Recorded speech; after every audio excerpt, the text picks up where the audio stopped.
Assalamu alaikum, hello and welcome to The Health Show here only on the Islam channel with me, Alistair Greener. Every week we're joined by a health expert within their specialised field who discusses the prevention of health issues or concerns that we or our loved ones may face. Looking at how you can change your health and lifestyle for the better, we offer an alternative viewpoint from our health experts who attend the show to help guide you in the right direction. Now, if you'd like any further information on our programme or any of the topics we discuss, then please do get in touch at healthshow@islamchannel.tv. Today, we're looking at organ donation. And to talk about this topic, we're pleased to welcome Mr. Majid Muqaddam, a heart and lungs transplant surgeon from Queen Elizabeth Hospital in Birmingham. He's been awarded an MBE in the Queen's Birthday Honours List for services to transplantation patients. And last year, Mr. Muqaddam was also awarded a Hospital Health Star Award organised by the ITV show Good Morning Britain. With 17 years' experience, he has encouraged thousands of Asian people to sign the organ donor register, and he continues to do so. Mr. Muqaddam, thank you very much indeed for coming on the show. Walaikum salam, and thank you for having me. It's a pleasure to be here. We have lots to talk about, and it's a really exciting, life-changing topic, so I'm really looking forward to that. Thank you. But before we do talk more with Mr. Muqaddam, we're going to take a look at a short clip where people in the Pakistan city of Karachi are literally camped out on baking hot concrete outside a gleaming transplant centre. The sick patients have come from miles away in desperate hope for a last chance at life. Camped outside a transplant centre in Karachi, these people are waiting for a last chance at life. Like hundreds of thousands of poor and sick Pakistanis each year, they've come a long way to receive quality treatment for free. The person they have to thank for it is this 79-year-old man who dedicated his life to providing a much-needed alternative to Pakistan's public health sector. Pakistan is spending about a very small fraction of GNP on health and education, 0.8%, something like that. And that too comes not the priority. Dr. Rizvi started out with just an 8-bed ward. Today, his institute provides one of the largest treatment networks in South Asia and has cared for millions of people since the 1970s. 30% of its budget now comes from the government, the rest from donations. Here, all patients are treated the same, whatever the social status, whatever the complaint. This is a good facility, especially for the poor. If you go for such tests on a commercial basis, that would cost 10,000 to 15,000 rupees. So this facility is much better. More than 300 transplants and 260,000 dialysis sessions were carried out here in 2015. Follow-up treatments and medications are also offered, all entirely for free. It's a life-saving facility for patients like Hina, who has needed dialysis since she was 4 years old. I used to go to school until the 7th grade, but then I had to quit. I really wish to resume my schooling. May Allah help me to get my transplant, and then I will restart my studies. Like hundreds of patients around her, Hina is reliant on Dr. Rizvi, and he has no plans of slowing down. Retirement is out of the question. His plan is rather to tackle another enemy, cancer. Mr. Muqaddam, this is obviously familiar for you watching this kind of story, but how big of an issue is transplant around the world? How much demand is there? Absolutely. I mean, this is such an inspiring work being done in Pakistan, but all over the world, need for transplant is growing. And in fact, if you take the case of in United Kingdom, there are nearly more than 6,000 patients waiting for a kidney transplant at a time, and then there are patients waiting for kidney and liver transplant as well. All over the world, if you take the patients of heart failure, there are 26 million patients all over the world who suffer from heart failure in various stages. Obviously, transplant is required only when the organ fails, and that's the ultimate treatment. but there are so many people who are in need for the transplant, and they suffer. As you can see, children as small as maybe a year who require dialysis, and they wait for such a long time to have a transplant, basically. So you've talked there about kidney, about liver and heart. I think I've seen reports of even skin transplants. The whole concept of transplanting an organ or something from one person to another, how new is that kind of science and technology? If you go to see in history, it's not very new. The skin transplant was done way back many centuries ago. It's there in the older history book. But the successful transplant of solid organs is basically in the 21st or 20th century. Nearly 50 years ago, first heart transplant was done. Before that, kidney transplant was done, and the liver transplant was done. So it is a relatively recent field in terms of a progress made in the scientific world or the world of medicine, and it has grown. And basically, you could transplant many more patients. The only limitations is the availability of organs. And we're going to get into that a lot, Absolutely, because yeah. that's definitely where we would like our viewers to be very much involved in that.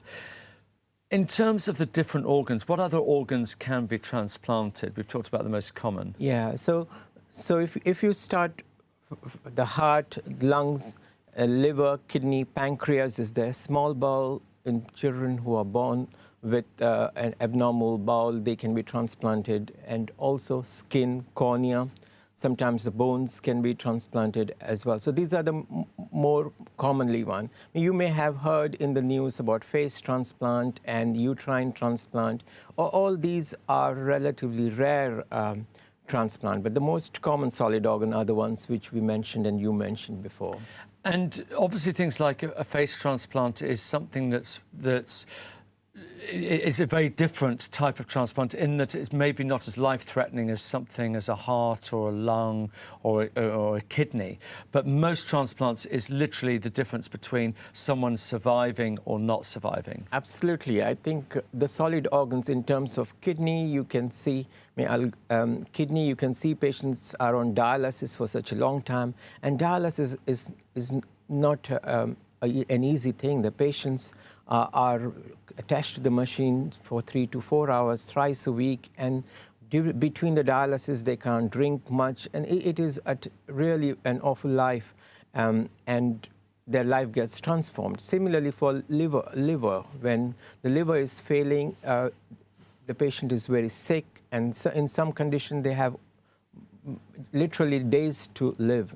In terms of heart, it's more dramatic, because some patients have literally hours to live before they can have a transplant.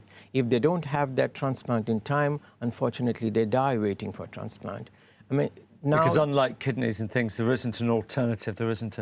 You can't be hooked up to a machine like the equivalent of dialysis or something. Absolutely. It means there are some machines available now in the last few years, which we also do in Birmingham. Those are sort of a left ventricular assist device or a bileventricular assist device. These machines can buy you time till the organs are available. And some of these machines now, they are so refined that they can go on for years, 5-7 years. They can do almost everything in the community.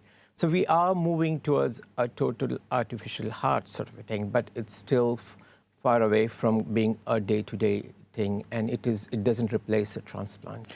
Now, you specialise in heart transplants. That's what you're known for. So we'll probably focus on that more than anything else. But let's talk about the approaches towards needing a transplant. It's organ failure of some sort, although obviously with facial transplants and things, it's a result of operations, maybe cancer or maybe acid attacks and things like that.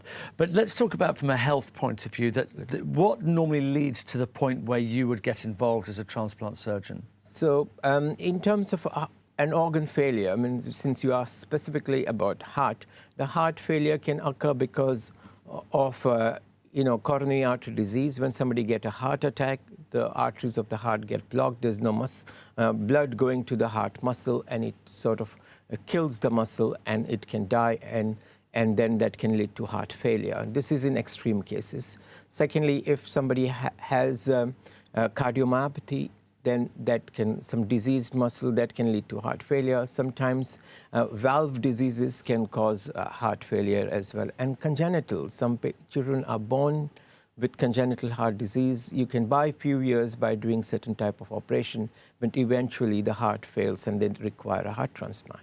Now, for the kidneys, we know diabetes is one of the hypertension, and these conditions, diabetes, hypertension, are more prevalent in our Asian community.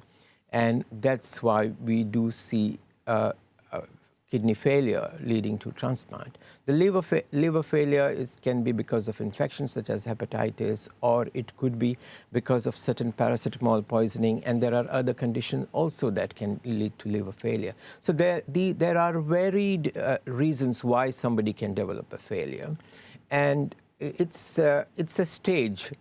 Initially, if the disease is detected in time, then with tablets you can control it and sort of prolong this. But once, if it is not treated well, then it can lead to debilitating disease. Means heart failure patients can have shortness of breath, swelling of the legs, and kidney failure also can develop swellings. And not able to pass urine at all for the kidney failure patient. So these are some of the conditions or the symptoms that the patient can face. Then they are initially managed by the specialist, and then they get referred to a transplant center, where then lots of tests are done to try and detect whether a patient has reached the stage where they require a transplant. Basically. Because at the end of the day, the demand is so great, absolutely. You need to be absolutely sure it's only those in greatest need. And because one of the big issues here is the fact that apart from kidney transplants, where we can all live with just one kidney, most other transplants, and correct me if I'm wrong, most of them will come as a result of somebody else's death. Yes. The kidney transplant, as you rightly said, you can have a live-related kidney. Similarly, in terms of liver, you can have a part of liver and transplant it. So that also can be done as a live-related. But most commonly, yes, you're right, it's a cadaveric transplant. That is when a person is dying, you take the organs and then transplant somebody. So, yeah, only few patients can be transplanted from live-related donors, while most of these transplants require a cadaveric donor. One of the big things we want to talk about is this whole thing of donors and people donating organs. And for so many people, it comes at a really tough time for the family. They've just suffered a bereavement, and then comes the question of considering giving their organs. You did mention there people who are dying. So are there sometimes conditions where people may be actually still alive, but there's almost an inevitability that they're not going to survive, and therefore you can plan for a transplant? Absolutely. I think that's a great question, because there is a time period, because that's where the brainstem death comes, where the part of the brain which controls the circulation and the respiration is damaged irreversibly, and that is diagnosed with the help of several tests that the intensivist do before declaring a brainstem death. And after that, the heart continues to beat for a while. And during that time, when the heart is beating and the circulation is maintained, then you can take the patient to the operating theater and procure this heart, liver, kidney from them. So this is what I meant. The ultimate death does happen when the organs are removed, but the brainstem death is an irreversible thing, and that point about irreversibility is crucial, and that is done by two expert anesthetists or intensivists who are experts in diagnosing brainstem death. They can do those tests twice. These tests are done twice by two different people to ensure that we are diagnosing the brainstem death correctly. and then the second one is the circulatory death, where the intensivist or the doctors have realized that all the treatment is futile, and they try their best to try and save a patient. But if they think that the treatment is futile and this patient is not going to survive, then they have a discussion with the family. And then the treatment is withdrawn in the intensive care unit, and then the heart stops, and then about 5 minutes or 10 minutes it is given to ensure that the heart is stopped and the patient is dead. And then the donor is taken to the operating theatre, and then the organs are harvested. So there are two types of donation, cadaveric donation.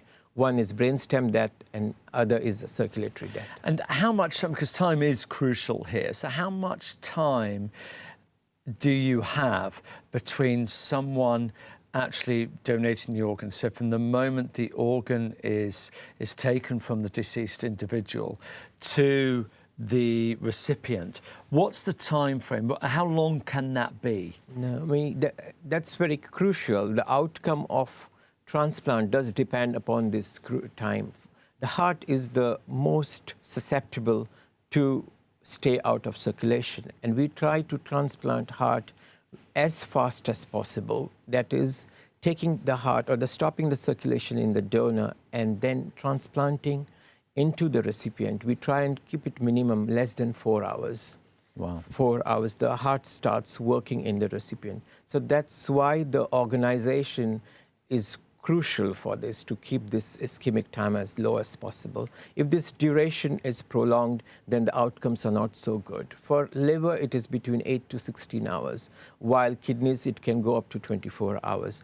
But as on all, it is better to transplant these organs as soon as possible to get the better outcome. What's the actual sort of protocol? What's the process when you've got someone who's clearly in need of a transplant? They're there standing by, waiting. You know, it must be a terrible thing to have to go through, but especially for the family. So everyone's waiting, and then you hear somewhere in the country that an organ has become available. Do you do pre-tests to check whether that is likely to be accepted by the recipient or rejected? And then do you have like a team of people around the country in helicopters and things ready to fly things around to wherever they need to be? Absolutely. I think that this is a very well organized and quite resource heavy field, because all this organization needs to take place. So in terms of the recipient, all the tests are done before. In terms of kidneys, they do the blood grouping, HLA matching, and make sure all the blood is typed so that you can choose an appropriate donor. In heart, we just go by the blood group because there are not many donors available, and there's not much time to do detailed HLA typing or what we call a prospective cross-match. But we do certain tests before to make sure that they don't have a lot of antibodies and it will be compatible. So all these tests are done before. But on the night, you're right. Now, some of these patients are waiting for years, some like kidney transplant patient, if you see, especially in the Asian background. Some patients are waiting for 4 years, 5 years to get a properly matched kidney. In terms of heart, also people are waiting longer. There are certain urgent list where if the patient is risk of dying within days, then they go on the urgent list, they can get transplanted earlier. So all these tests are done and the recipient is waiting. On the night when a donor is available, then there is this tissue typing which is done in order to make sure, in terms of kidney, that the matching is very good. Because what we mean by matching is each of us has a particular genetic typing. And if our typing is matched, then the organ is likely to behave in a better way and also likely to last better for longer time. Obviously, it's not possible to get 100% match because we are all individual and unique. But there are people around who have that kind of match, and that's when the kidneys are matched.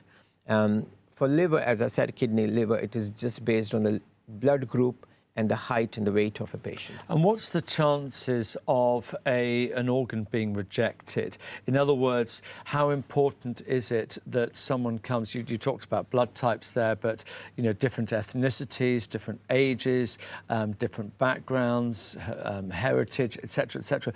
What's the success rate of matching people, and how many, if you like, components have to be the same? Yeah, it's true.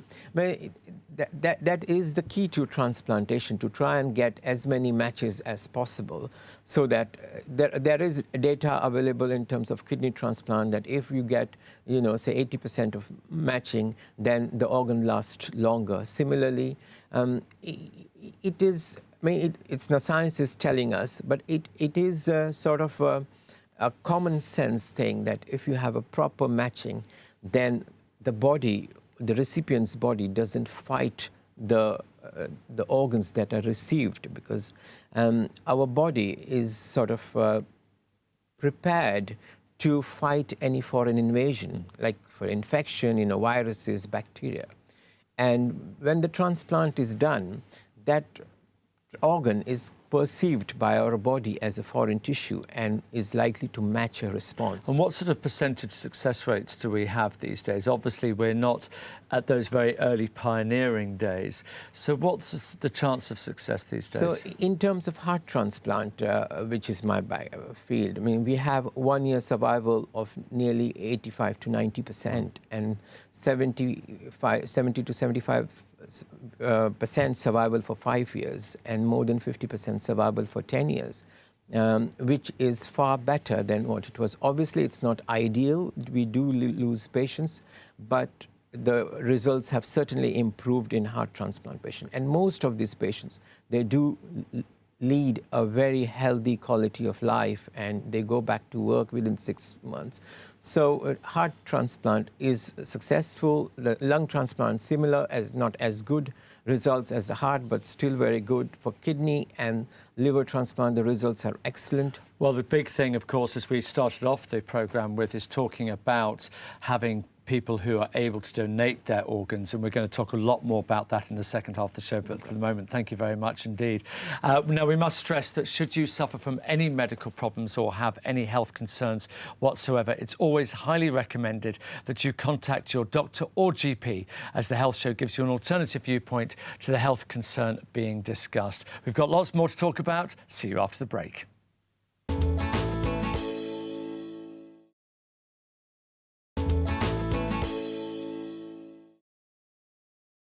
Welcome back to the Health Show, where our topic today is organ donation.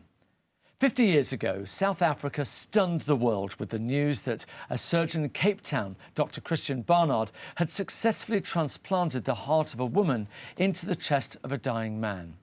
This was the first human-to-human successful transplant. Let's take a look.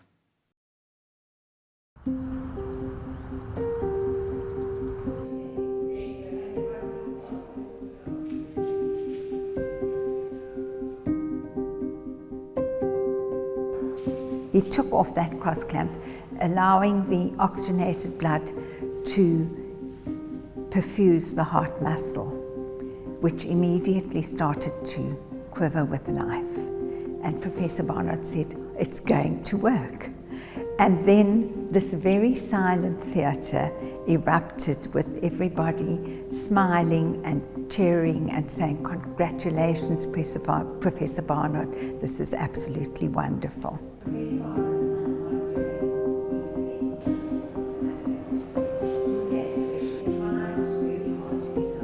Professor Barnard had decided that the first donor had to be a white person. Because of the apartheid, we did not want anyone to say you were taking out a black person's heart to put in a white patient.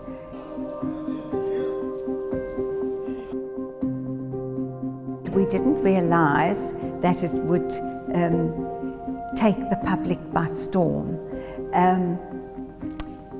There were people who wrote quite critical letters to Professor Barnard, horrible letters, calling him the butcher.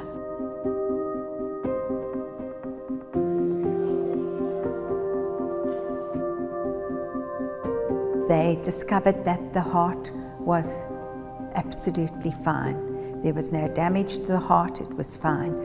The lungs were full of pneumonia, and that is what killed Mr. Washkansky. We were all devastated that Mr. Washkansky died because we so badly wanted him to survive because he was such a brave man.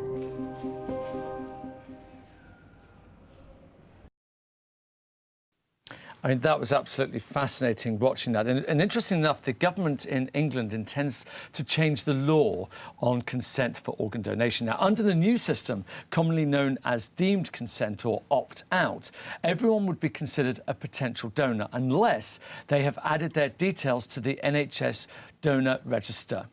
Now, that said, if they don't wish to donate their organs, they have to say so, or if they are in one of the excluded groups. It's quite a big topic. We heard about the controversy that took place in South Africa.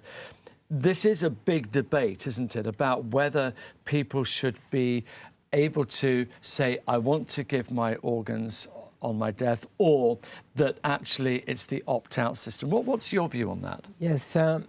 Yeah, there's a lot of debate on this going on. I think the reason, I'll give my opinion a bit later, but the reason why the government had to come to this is because the organ donation rates have been steady, and there have been lots of people waiting on the transplant list, as I said, and many people dying whilst waiting for organ donation, for the organs to be available.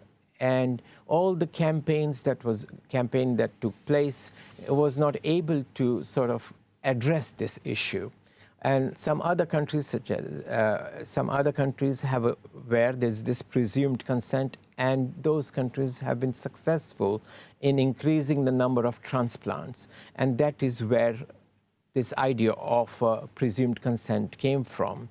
And that's why the government is introducing this in this country. As always, there are some proponents for that, and there are certain opponents. The people who support this idea it's very good, because then there is no ambiguity. Everybody is considered to be an organ donor unless they have consent gone out on the website and withdrawn their consent. Having said that,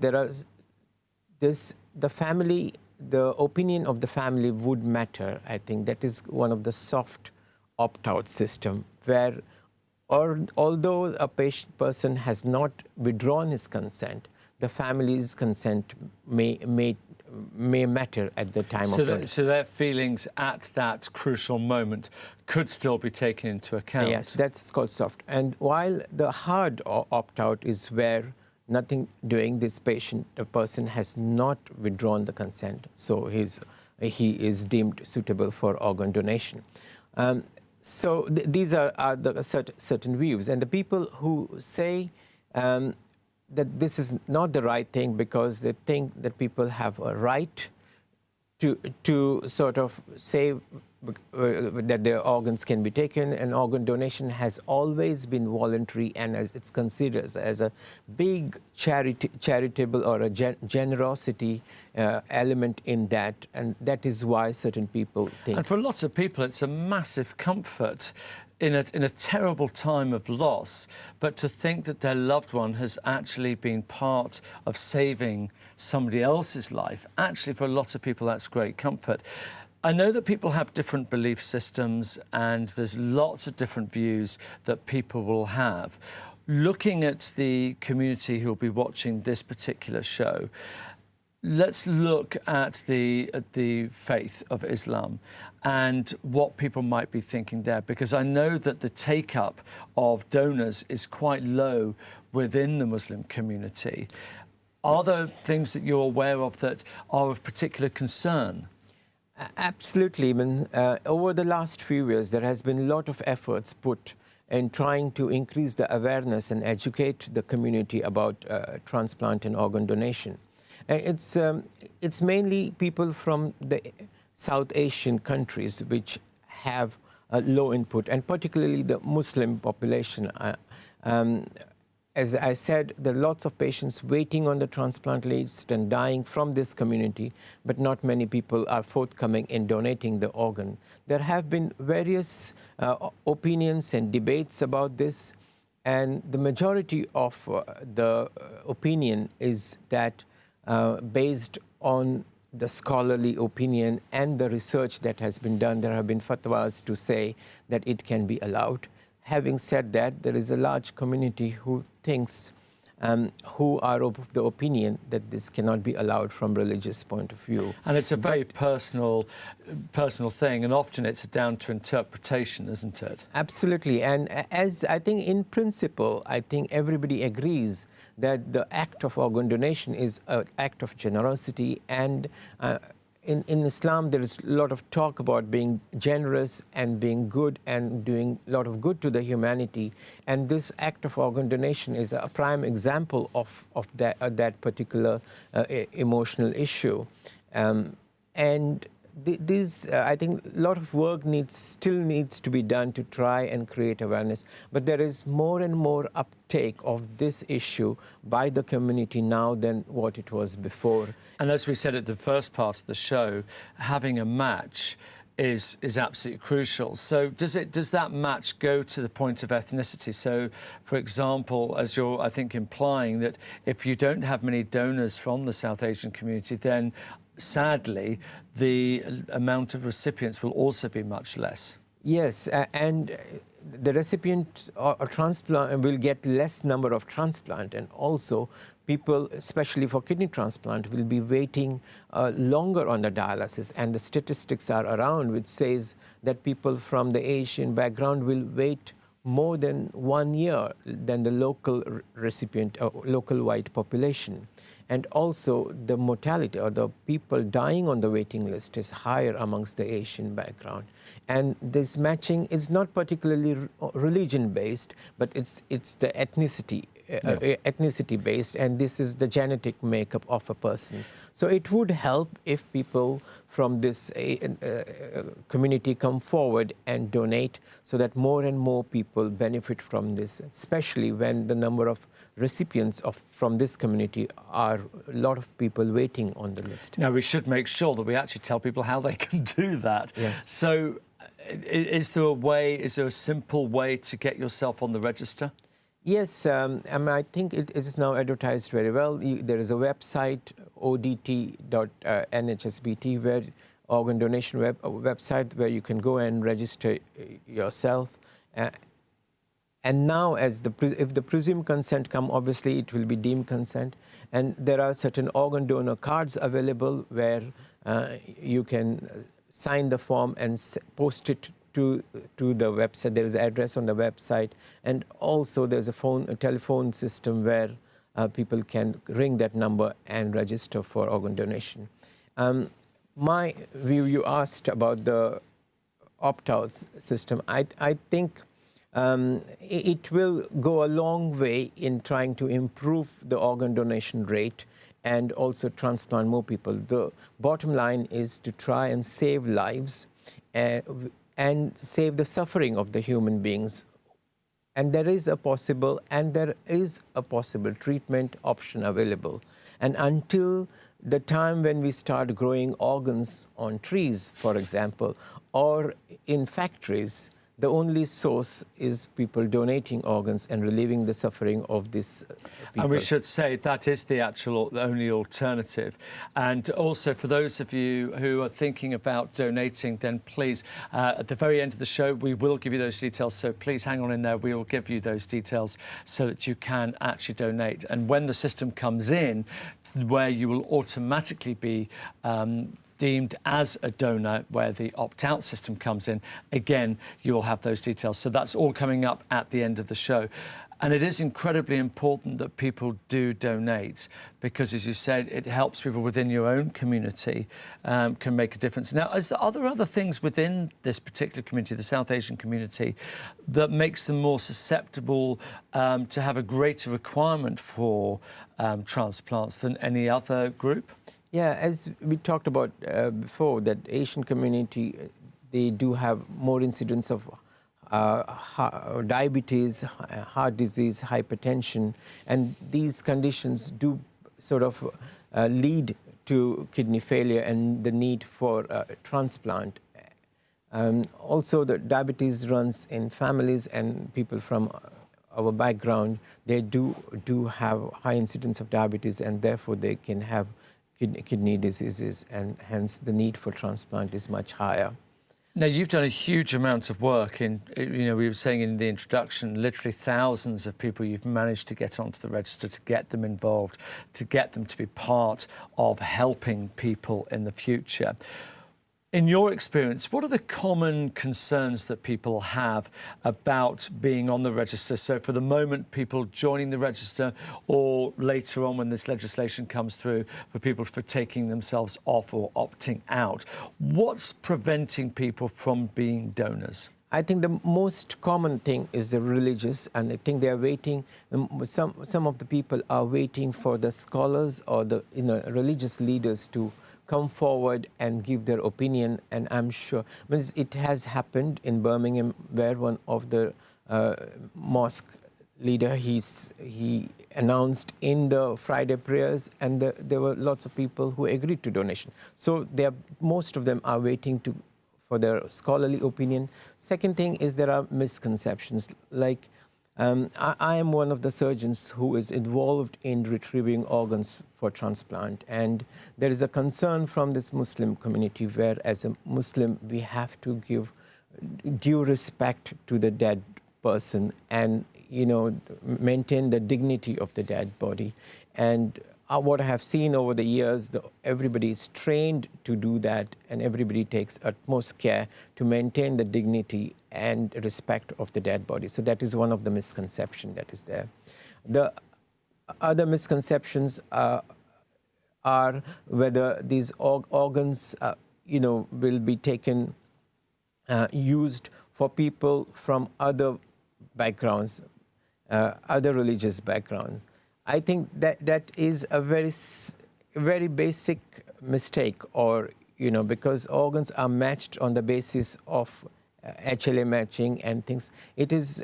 I don't think we can think on those terms that to give it to a particular person when you are dying. I think it goes to the person who needs it most. And hopefully, just the thought of humanity, irrespective of someone's background, would prevail. And again, looking at people when they're making that difficult decision of whether or not they want to be on the actual register, they're thinking about the process. And you were quite clear there that actually the process is an incredibly dignified process, and that we have tremendous fail-safes here in Britain to make sure that actually there is no chance that that person is going to survive or be recuperated or anything like that. Absolutely. The teams that do this transplant and retrieval is completely separate from the doctors or in the intensive care unit, where most of these patients treatment is being made, and the treatment withdrawal or is independent of the donation decision to donate. The doctors in the intensive care unit do the utmost best to make sure that they save the life of the patient. It's only when the treatment is futile that they consider for organ donation. I think that is very important for people. I think the basic duty of a doctor is to save life, and I don't think that any stone is left unturned in order to save somebody's life before they are considered for organ donation. We'll talk in a moment about people who maybe still are reluctant. Despite everything else, despite all the assurances you've made, there's still a certain level of reluctance there. What I'd like to do is look at maybe another way of encouraging people to become organ donors, to hear about the success stories, to hear about people's lives who've been transformed as a result of receiving a donor's organ. Maybe just give us an idea of a couple of those stories that you have. Yeah, the success story is what keeps us interested in transplant. I've been in this now for nearly 17, 18 years, as you said. And I have seen so many patients who had literally hours or days to live, and then they come to the clinic, with their grandchildren, with talking about their grandchildren, how they have watched these people with their children grow, and looking at their happiness as the number of years they have derived from this transplant is very satisfying to see. And I have a patient who had a transplant three years ago, and a couple of years ago, for the charity, she did skydiving.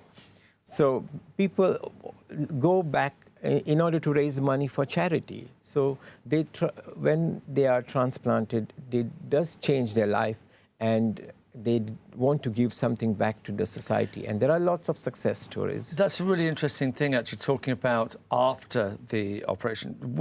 What's in place in terms of aftercare for the deceased patient, in terms of the contact that they have, the news that they have about the recipient, and likewise for the recipient, the aftercare that they have? First of all, the contact. Some people might love the idea of being in contact with the family whose deceased relative has donated their organ. They might want to be involved and let them know what's happened.